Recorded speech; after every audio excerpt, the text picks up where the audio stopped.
सकरन में मक़तूल राहुल जंडावड़े जे कातिलनि जी गिरफ़्तारी लाइ सवे माण्हू रोडनि ते निकिरी आया आहिनि जिन दहिड़ो हणी कातिलनि जी गिरफ़्तारी जो मुतालबो कयो आहे। वधीक तफ़सील ॿुधाइण लाइ असां सां टेलीफोन लाइन ते मौजूद आहिनि रज़ा मोहम्मद सियाल। जी रज़ा मोहम्मद, कहिड़ा तफ़सील आहिनि?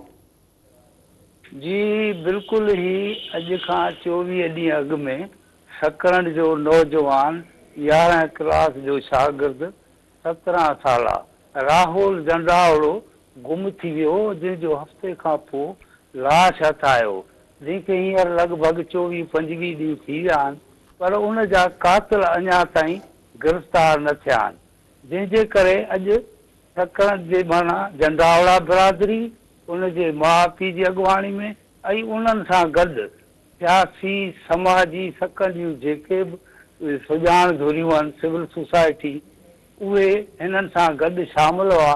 जॾहिं त अवामी सथ जो ॿार डुबाई जमियत उलमा इस्लाम ACUP जा अॻुवान जसकम जा या मुख़्तलिफ़ पार्टियुनि जा उहे अॻुवान हिननि सां गॾु हुआ, जिन काज़ी सरफराज़ मेमण चौक ते धरणो खयो।